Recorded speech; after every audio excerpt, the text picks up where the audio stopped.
Hello, everybody, and welcome again to another edition of Movie Masters. I'm your host, Movie Master Mike, and I am back and just as mediocre as ever. And today, I just saw Mission Impossible: Rogue Nation. And this movie just came out today. Today is Friday, and I'm a big fan of the franchise. I like the first one. The second one isn't as bad as everyone makes it out to be. It is just every scene somebody's taken off one of those masks, but the slow motion is really weird, and like over the top. But it's not that bad. 3 I thought was really good, and 4 I've only seen once, but I did really like it. That scene where they have like the screen of the hallway and they're slowly moving it towards that security guard sitting at the desk, like that was awesome. And this one is directed by Christopher McQuarrie. At least I think I'm saying that right. It's got Tom Cruise, Ving Rhames, Alec Baldwin was in this. Jeremy Renner, of course. Simon Pegg is back for the third time. I think he was in 3, 4, now this is 5. It was cool seeing Alec Baldwin. Like the last time, like he played basically the same character or type of character as he did in The Departed, where he's like the leader of like the group of cops in The Departed, but in this he's like head of the CIA. And he wants to get rid of the Impossible Mission Force, the MIF. But the same thing, like he's like the one organizing it and stuff. He felt like kind of the same character. But it was good to see him. Jeremy Renner was pretty good in it. He kind of played like the voice of reason, like, why aren't we doing this? Like, what are you doing? What's going on? Like, they bring in Ving Rhames just kind of because he's attached to the franchise. But the director, he's only directed a few other things, but he's a notable writer. He wrote, or helped write, of course, and it's usually just not one person. There's always multiple drafts and people coming in and editing it and stuff. But The Usual Suspects, Valkyrie, Jack Reacher, Edge of Tomorrow, and now this, Valkyrie, Edge of Tomorrow, and Jack Reacher all have Tom Cruise. I think he directed at least one of those, Edge of Tomorrow or Jack Reacher. So he's worked with Tom Cruise before. This franchise has always been like the Tom Cruise franchise. Like every time the guys at nowplaying.com or nowplayingpodcast.com, Stuart in LA, he likes to say that every time Tom Cruise's career not really is in the dumps, but like everyone's like, oh yeah, Tom Cruise, forgot about him. It's because he comes out with another one of these to kind of boost his career and his name in the populace, And it's true, like he has a big to do with it. He pretty much picks the directors, his co-stars, all these things. So it makes sense that he would pick a director that he's worked with before on multiple occasions. So, but this movie has Rebecca Ferguson, who was in 2014's Hercules with The Rock, which I just reviewed last week, and so it's good to see her again. I think she's pretty good.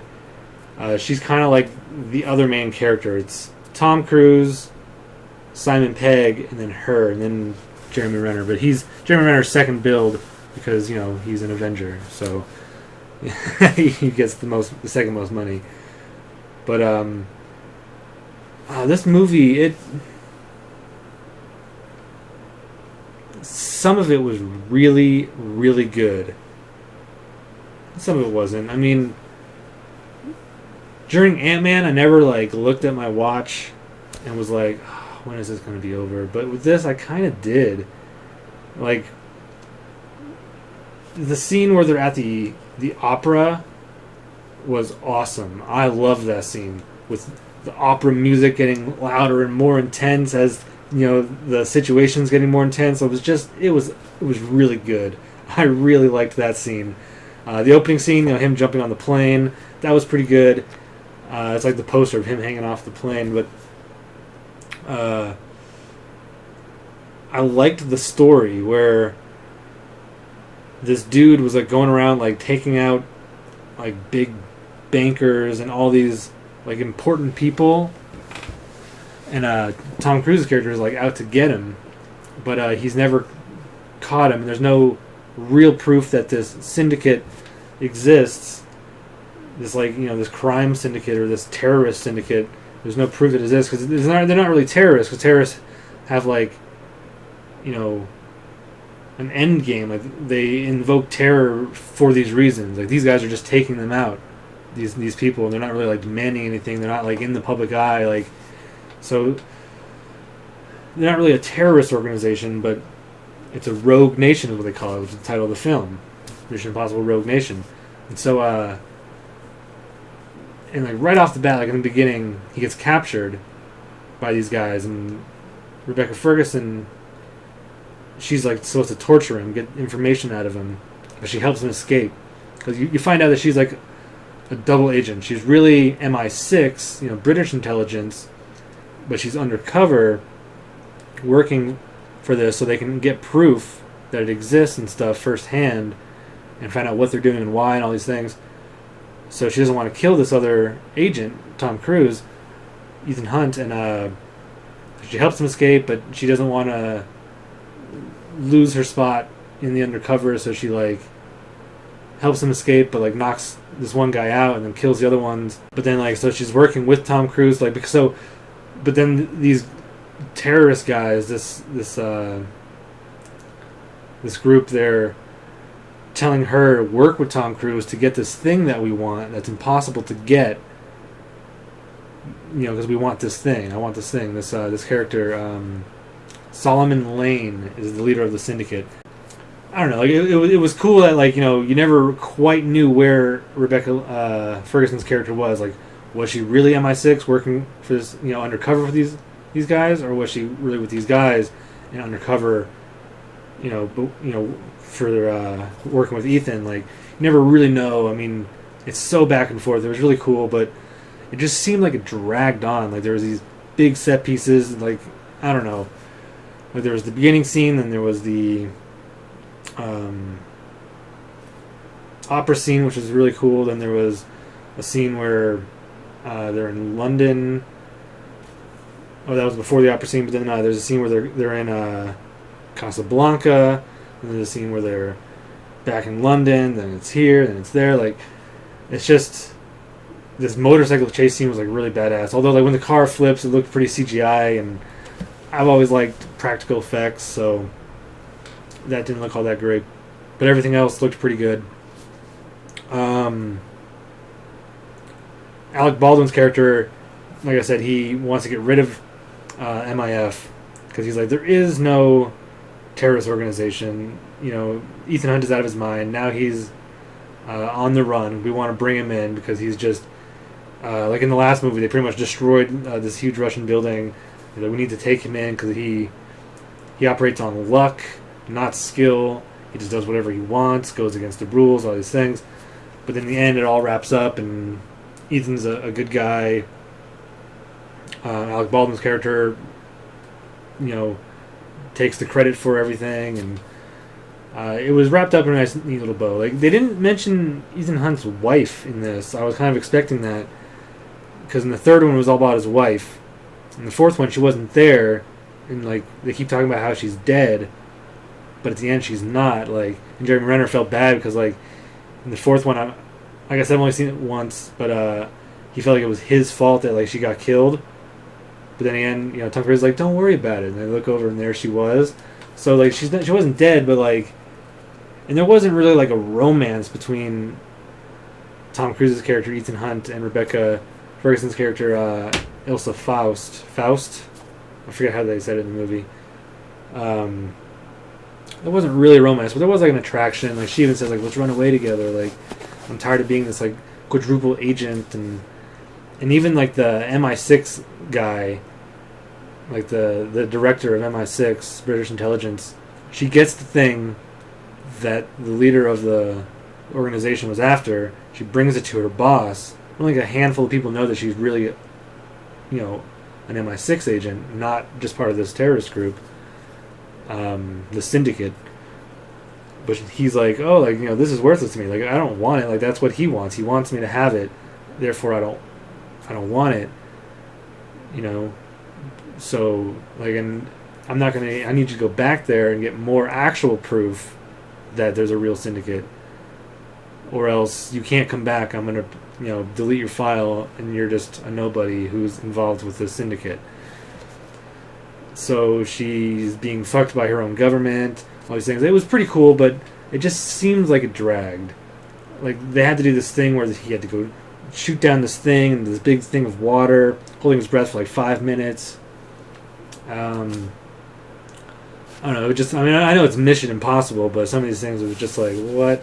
The setup for it was cool because they kept saying about like how like in spy movies they'll talk about first we have to do this, and it's showing them actually doing other things, and then like because of this kind of lock we need to do this, and because of, then we need to do this, and when you access this it opens this door. You actually see it all happening.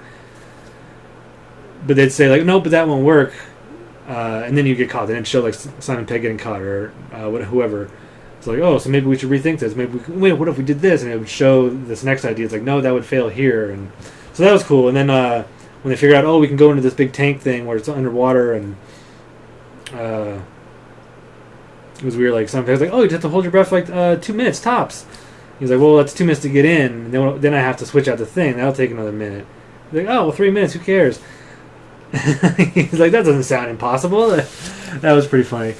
But I would totally recommend this movie because it was fun. It was cool. I do like the Mission Impossible movies. The music was really good. That one opera scene, I just kind of like opera music, so that's why I liked it so much. But the cast was really good. The locations were cool. It was cool seeing Casablanca and London.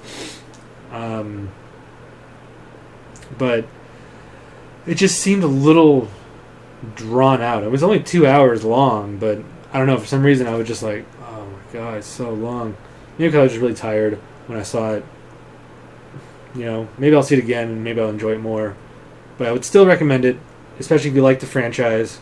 A lot of people don't like Tom Cruise. I totally like Tom Cruise. I think he's awesome. I love most of his movies. You can tell he's getting a little old. I mean, I never saw Edge of Tomorrow, and I'm kicking myself for not seeing it because I wanted to see it in theaters. I wanted to support that movie, opposed to some other garbage that came out last year. But I never got around to it. I haven't gone to the store and picked it up. I heard nothing but good things about it, so I really want to watch that one. But the year before that, I did see Oblivion. So that was 2 years ago. That was in 2013. And I enjoyed that one. It was a little boring, but it was all right. But in that one, I could kind of tell, okay, he's getting a little older. You can see it in his face. All these things are starting to happen to his face. He looks a little bloated. I mean, he's still in great shape. And there was a scene like early on after he gets captured. Initially, like towards the beginning, he's like tied up to this pole, but there's no top. Like it just ends up here. And so he has the key to unlock this thing, but he can't quite reach. So he just like flips up and like climbs up with like his back. Like it's hard to explain like sitting down, but it was so badass looking, and it looked like somebody was actually doing it. If it wasn't Tom Cruise, then it was some kind of stunt double who was just out of this world in great shape doing that. But it looked really badass. But he had his shirt off in that scene because they were about to torture him, and him running. You can tell he's in great shape still, but you could just tell like.